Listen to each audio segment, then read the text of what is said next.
Hey everyone, welcome to or welcome back to my channel. My name is Shaylee and this is going to be my January 2022 reading wrap up.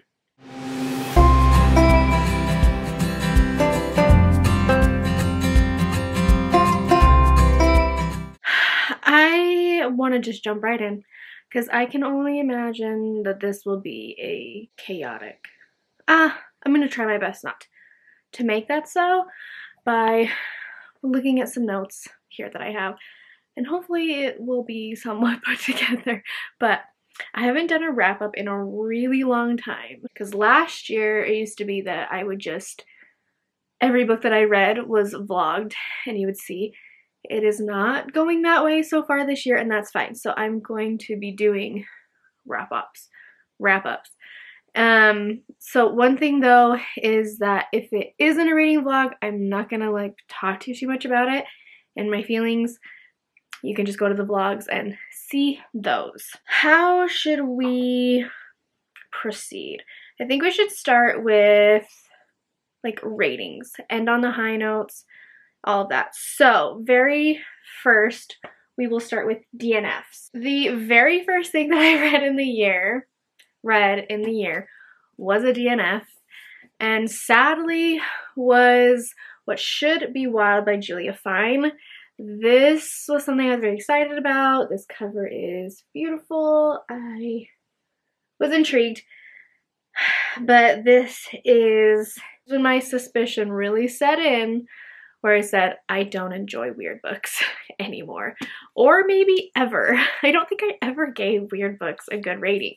So all this, I don't even remember what this was.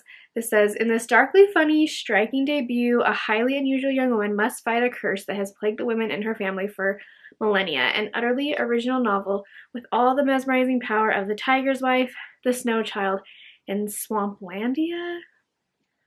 I don't know. I can't tell you anything that this was about. I read to 60%. I listened to 60%. And I was like, I'm done. I was reading this for the buzzword, which in January was Who, What, Where, When, Why. And so that was that. That's all I have to say. I did not rate this because I DNF'd it. There's a hair right in the middle of my face. The other DNF that I had for the month was The Great Gatsby. And I DNF'd this at like 85%, but there was no way that that was going to be happening. Like, yes, it's very short. I was listening to the audiobook, but I was so done so fast. I read it because of my spins. I don't remember the prompt. I think it was just I had to read a classic. Erin from Booked and Busy was reading it in January as well, so I decided to do that one with her, and yeah, it was not a good time. I don't understand the point at all. My plan was to watch the movie. I still have not yet done that, but I will at some point, but I just was slowly dying. I was done. I was done, friends. No, it's not for me. I believe it's going to be very hard to find a classic that is for me. We will see. The Art of Starving by Sam J. Miller. This was not a bad book. Again, I don't remember where I was when I was listening to this. I don't think it was very far in because I don't think I counted this towards like a book. So basically it's a YA and I'm just done. I actually have taken my YA, almost all of it. There's a couple that I am interested in, but all the YA that I had on my physical TBR, I took them all off and put them over here as like, if I just need something to listen to and I can't find anything, I'll grab one just to kind of get through them, but I just don't even want them in my priority. Anyways, so I grabbed this one. I think I read it to like 30% and it was fine. I do really like, I've enjoyed in the past I've read several like eating disorder books and have enjoyed that. That always sounds so bad. They struck something inside me. They stroke my interest, and things of that nature in YA I will tend to still kind of like.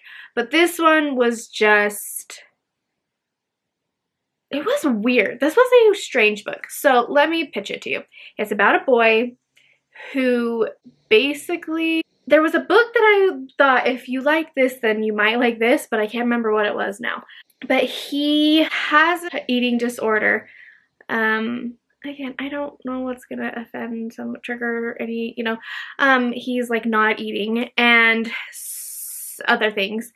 And he learns that by doing this, he then has the ability to hear people's thoughts or like see their past. I can't remember. His sister has gone missing. There's a lot happening in this book. His sister is missing, and he suspects that it's like one of these boys or group of boys in their high school, but they both, his sister and him, like have a crush on him. And then he also suspects that he is like secret, like not out gay. And he's like trying to use this new power to find, I don't know. There was just a lot. And I began to just be like, this is not for me. This is too much. And it's like, I don't know. That's all I had to say. Okay. Surprisingly, very, very surprisingly to me, I picked this up as an audiobook just randomly because I needed something to listen to. And I instantly DNF'd it. Like, I didn't even mark it as a DNF. I just unhauled it. Like, it's not on my list anywhere because I think I listened to maybe a chapter of it, and I hated the way it was written. It is a YA, and I hated it. This was like going to be a very weird book, and I kind of had known that. That's why I picked it up. I picked this up originally because of Kayla. When I first started watching BookTube, she talked about this book and just how weird it was. It's like about this boy. All I know is it's like about a boy who gets mad cow disease or something. It says, all 16-year-old Cameron wants is to go through high school and live in general with a minimum of effort, but that's before he's given some bad news. He's going to die. Hope arrives in the winged form of Dulcie, a loopy punk angel, possible hallucination with a bad sugar habit. She tells Cam there is a cure if he's willing to go in search of it. With the help of Gonzo, a death-obsessed video gaming dwarf, and a yard gnome who might be the Viking god Balder, Cam sets off on the mother of all road trips through a twisted America into the heart of what matters most. So yeah, it's like he has mad cow disease and he's hallucinating. He doesn't know what's real, what's not. I literally don't even remember what I read, but I was just like, no, I don't like this. So I unhauled it. Fun, fun, fun. Okay, next up is a book that I was reading for living reading, being like Katie Colson. It is a vlog. Go check it out. It was very, very fun. I loved it. However, I didn't like very many of the books. Spoiler alert. And so that one first is Bunny. And Bunny got a 2.5 for me. Again, another very weird book, and I knew it was polarizing. I knew you either loved it or hated it, and I just was hoping I was gonna love it, but I didn't. I did not like it. It was not a fun time. At first I was like, okay, like this is fine, like I get what it's trying to be, and then just as it kept going on, I just found myself being like, why does this exist? What are we trying to get? Again, I have heard from Katie herself that this is a book with a lot deeper rooted meanings, and there's a lot that you can find in it. It's a lot about mental health, but I just don't. A phrase you'll be hearing from me, which I believe I said in there, I am not looking for a read to like make me interpret and find what the author is trying to portray to me. Like, that is not the reader I am. I love that for you if you are. Not for me. I just need to be given the story and to have a good time.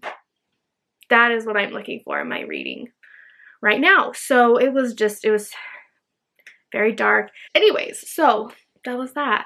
Then my other 2.5 for the month, which I didn't really realize, maybe a little bit harsh. I guess I gave The Girl Before 2.5. I got this in my spin. It was a wrapped book. That's what I chose for it. And basically it's about, there's this smart house where this super uber Elon Musk type guy creates, he's an architect, he creates these smart homes, and to be a tenant in it, you have to go through a very rigorous process of taking tests and leaving everything of yours behind, because you have to be very, very, very, very minimal. And everything is run by, like, the house recognizes you and it sensors, so it knows when to turn the shower on and when to turn the lights on and like set the mood for different, it's just one of those situations. And there's a couple different timelines. Is there just two? There's lots of, so there's two perspectives, Emma and Jane. It's kind of chaotic. I can't remember if there's timelines or just perspectives or whatever. But you know that there's like two women living in this house at different times, hence The Girl Before. There was one before and one after. And they both, like, it goes into their relationships with this man and just things that happen, and there's mysteries, and there's, I don't know, I would say this was probably a 3. I don't know why I gave this a 2.5. Maybe I'm forgetting. I probably didn't like the ending very much. It's pretty standard. Let's see what I said on Goodreads, and maybe we will know why I said that. Let's just read the review. I said, not what I expected going in, and to be honest, I'm not sure how I feel now that it's over. So I did give this a 3 on Goodreads. I rounded up. This had some surprise steam. Oh yes, I forgot. There is some smut in this book that I was not expecting. So if you want that, there's that. Lots of second guessing in the whodunit. This was just a case of, oh, okay. This was a case of throwing in the kitchen sink, but was done decently. So this review sounds as complicated as the book itself. Yeah, it was just very confusing. And not in like the confusing sense of like, I don't know what's going on, but it's like, it was like the author felt confused. Like I said, a case of throwing in everything but the kitchen sink, where it was like, we had everything going on. We had smut. We had murder. We had, I feel like that's a spoiler. Just a lot of things that was like, okay, and now what? And now what could happen? I'm remembering now. So it just felt a little chaotic and just too much of nonsensicalness. There's a lot of like stalker type energy, controllingness, bad men, smart house, just a lot. I forgot. Moving on to our 3 stars. I think there's a couple. The first was Gabby's book club pick, Where They Found Her. Probably go listen to her live show if you want like a better take on it than I have. But it was just pretty run-of-the-mill mystery to me. There just was nothing new. It's about what is it about? Again, lots of different perspectives. I related it to, it kind of felt a little bit like Big Little Lies, because there was this group of moms in this kind of like rich moms in a preparatory school. Like they had kids in high school and then like babies. And they all were like we're friends, but we all hate each other. Like, that vibe was in there. So it's about these moms. Like, one of them, is a reporter. She has a miscarriage, like, at the beginning of the book. And so she's taken some time off. Her first job back is they find a dead baby. So it's kind of a hard thing for her. And then it's like everybody is connected. So the chief of police, one of his wife is in this group, and so this wife is having to work with him on the case. And so we're also like, we're in that, like, there's something going on there. Then there's also like one of the moms has a son, like one of the, they're not babies, they're like younger, they're I think like 5 or so, but he's like suddenly having weird things going on with him, and they're blaming it on like another child of the mom's group. It's just a big web of connections and a few different stories. You're trying to figure out, like, this baby, like, who killed the baby, what's that about. There's a lot of stuff from the past. If you like a good web of mystery, you might really enjoy this. It was just pretty meh. But one thing, like I said, that I had talked about was that I was so confused because there was just so many people. And it wasn't like everybody had a significant role. It's like they would just pop in and you're like, who is this now? I thought that was just a me thing. And after watching this show with Gabby and I can't remember who she co-hosted with, it wasn't somebody I knew, they both felt the same way where they had to like do crazy character maps, and I was like, okay, good. Glad that one wasn't me. So it is a little bit confusing. Know that going in. My next pick was my next 3-star was my book of the month pick, and also I used it in my Spin the Wheel TBR as reading from an author I had previously read something from or loved, or I don't remember what exactly it was, but that was Reckless Girls by Rachel Hawkins. I had previously read The Wife Upstairs from her, loved it. This one, just a 3. And I feel like that's pretty standard for what I've been hearing from everybody. It was fun-ish.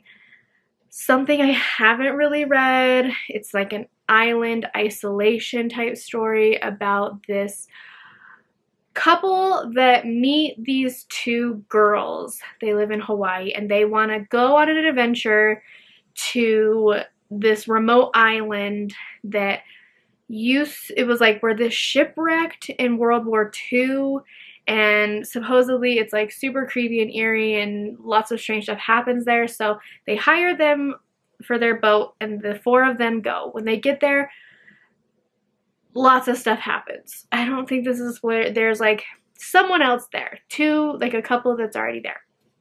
And then it's all just about them being on this island and weird stuff happening and murder. I'm pretty sure someone says this is something like an Agatha Christie retelling or something like that. I don't know. I haven't read any of that. It was fine. It wasn't even like that it was over the top. It was a little bit, but that doesn't bother me because I know a lot of people didn't like The Wife Upstairs because, like, oh my gosh, this is one of the cases of so cheesy, unrealistic, all that. That does not bother me. I'm reading a fictional book. If it's cheesy and over the top but still fun and done well, heck yeah, I'm gonna love it. But this was just like boring. Like, people had talked about it when it was coming out, like so many twists and turns and just like so exciting. No, this was boring. I was bored most of the time. It was Jordy, if you follow him on Instagram, he talked about in his Goodreads reviews that there was like some huge plot hole in this. I don't know what that is. I want somebody to tell me, but I know that it's like, couldn't without spoiling it. But I just really want to know what it was because I'm, again, not that smart of a reader that I paid that much attention and could decide what that was. But I'm interested to know. But yeah, there was just a lot of it that I was just like, okay. It was fun. I suggest picking it up. You could really love it. Trust no one. Have fun. Something different. Next, I just have a lot of 3.5s. And the first one was a novella, and that was Sour Candy by Keelan Patrick Burke. And I gave it a 3.5. I read this for Winterween because you had to read, one of the props was to read a novella. So I picked this one up and I read it on my iPad, and it was fine. There was nothing wrong with this. I don't know how. I haven't really read novellas, and I haven't read. This was my first horror novella.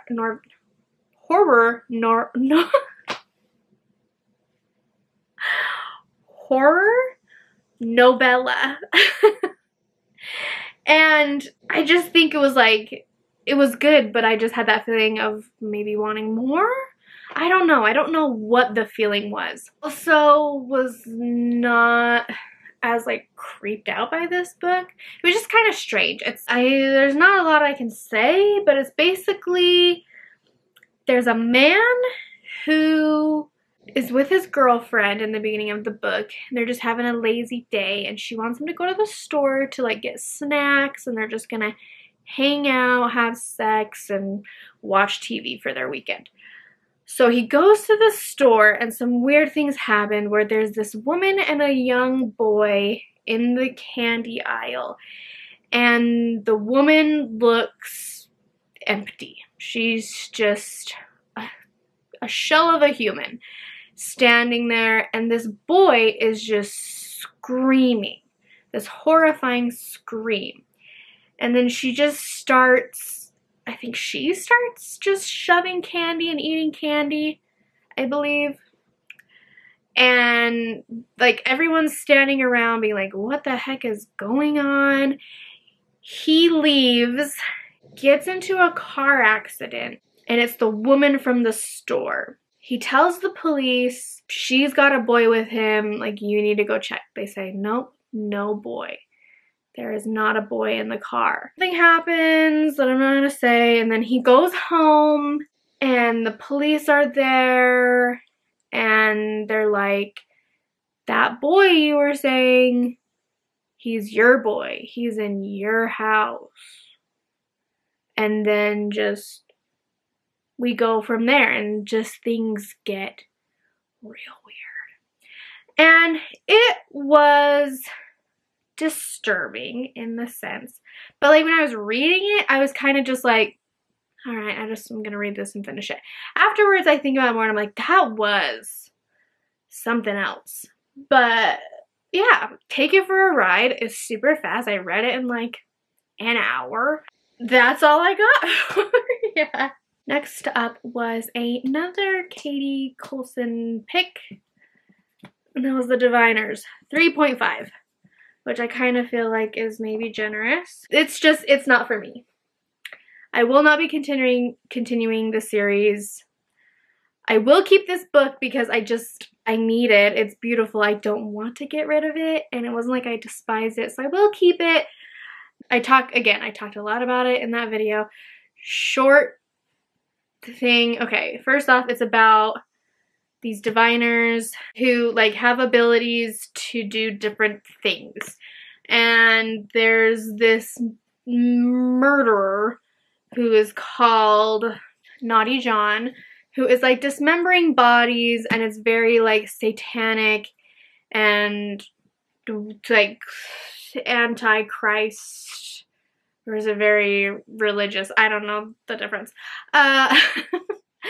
They're like, it's creepy, and that's it. It's set in the 20s in New York. That is what this book is. This is a book all about the 20s in New York.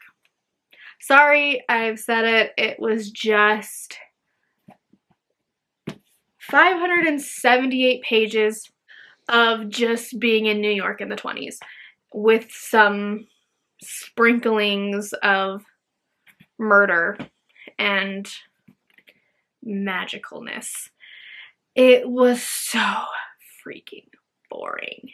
Cindy said it best in her review. If you were to take the element out of the 20s and whatever, would this book be left with anything? No, probably not. Like, it was, and that's fine. It's fine that that's how it was written and that Libba wanted to do that and go there. She talks about there was a lot of research that she put into this, and I think that's great and awesome. But it just, like I said, if I had to hear and how, or oh hey there seed, what's happening? I don't even, like, it was too much. It was too much. All this was them going to like clubs and prohibition and all that time and being chased by the cops and running amok and parties, and it just, yeah. I didn't jive with it too much. But I feel bad. Because again, for Katie, I really wanted to love it. But it's just, I know it's not for me. It's just, it's not for me, and that is okay. I gave it a 3.5 because I did really enjoy, like, the Naughty John parts and stuff. He was super creepy. Ooh, the woman who does the narration of it, when she does Naughty John's parts, chills. Genuinely had chills, was creeped. Alright, and then the last book that I read in the month, which I still don't know how I feel. I gave a 3.5 to A Court of Wings and Ruin. So it's out, the cat's out of the bag at this point. I've decided to read this series. I was going to do an entire reading vlog doing the whole 5, but it is just taking me way too long. I started it all the way back in like the end of November. So expect to see part 1 of reading 1 through 3 sometime, hopefully in February. So I don't want to go too much into it because there will be a lot of me discussing it in that vlog, but I did give it a 3.5. This is like the hardest rating of my life because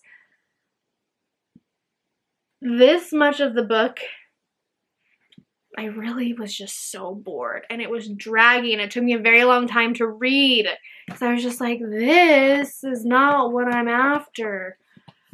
But then this was so good. I cried 3 times. Actually cried. That does not happen with me.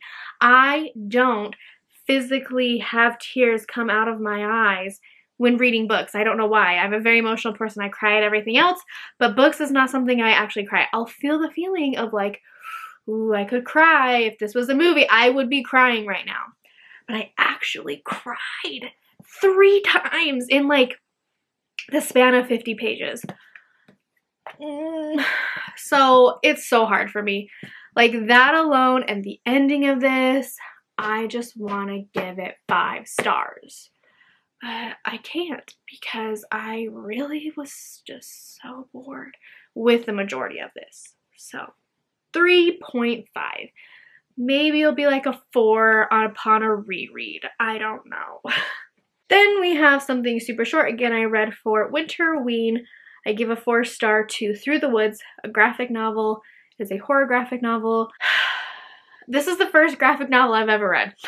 So again, I had no idea how to rate this. This really may not be a 4-star, but like I liked it. I didn't hate it. It was, the illustrations were super creepy. Some of the stories, wow. Go check my Goodreads review. Always linked down below. I kind of broke it down and talked about some specific stories, but like some of the visuals in them, wowie McWowerson, were they terrifying. It was just a lot of fun. I did not know going in. I thought it was just all one story. I didn't realize that it was like broken up into 5 different stories. But it's all takes place like in the woods. The first one, I would have just read a whole novel, graphic novel all about that first story. It was a lot of fun, probably my favorite. But yeah, that's all. I don't really have a whole lot to say about it. I really liked it though. Someday maybe I'll have my own copy, but maybe not because I don't really foresee myself rereading graphic novels. And the final book for Katie's, again, I'm just giving you all the info on that blog.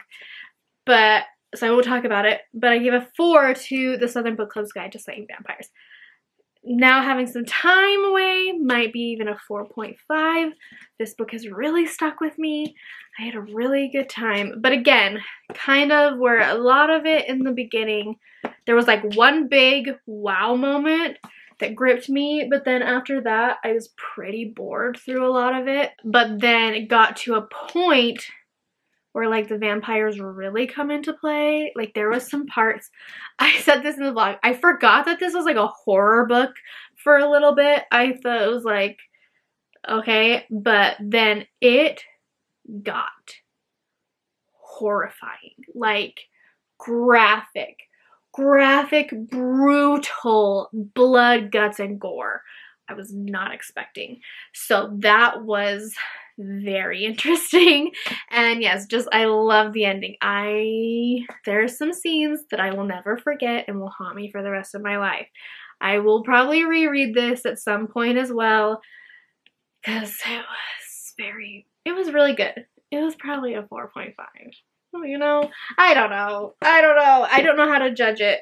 But oh, I love this. I think that's so pretty. But again, check the vlog for more details. That one, of course, this is not something I can talk about because it's the third book in a series, but Southern Book Club's Guide to Slaying Vampires is exactly what it says. It's about this group of women who get sick of reading. It's set in the 90s, which I loved. It was so much fun. They're like sick of reading boring women's fiction and decide to start reading true crime books, all like Ted Bundy and, you know, all those types of things that are happening at that time. And they just, that classic group of women where you're all friends but you secretly kind of just judge them all and maybe hate some of them and all of that. And then there's vampires. Something happens and like, oh, it just like popped in my mind this one scene. There is just like disturbing. Wow. I just, yeah. I don't even know how to really talk about it. But like children start dying. There's a lot of discussion about like race. There's like this, like, because a lot of children are going missing and dying from this like Black community, and just kind of like what that means, and just, yes, it was just very good, very dynamic, very interesting, very good. I really liked it. It did go in my favorites part of my reading journal.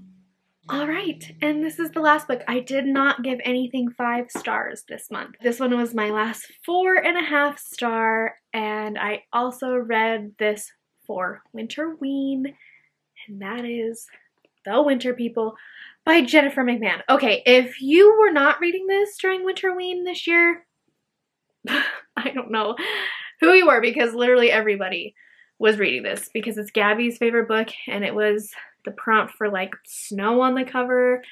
And this book, again, historical horror. I didn't really know that was a thing, but it's 2 different timelines. One is in the more present and one is in 1908. And basically there's just this house that sits on this old farm that has a history of horror, essentially.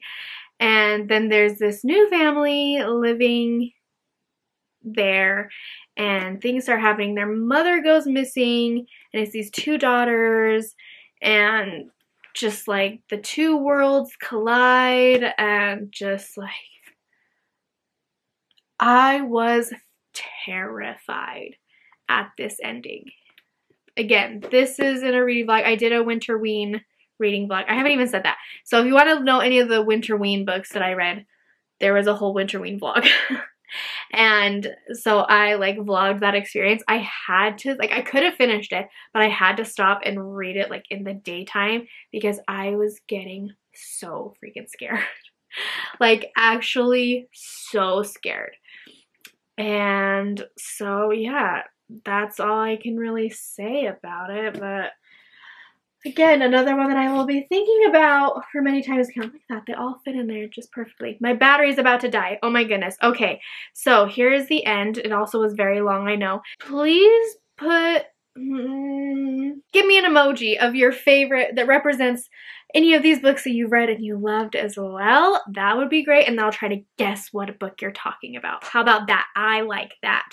Please subscribe if you haven't already. Comment down below. Subscribe. It helps me out so much. I have a goal this year. I want to get there, guys. I want to just get there, okay? You know what I mean. Wherever you are, I hope that you are happy, healthy, and loved, and I will see you very, very soon. Bye.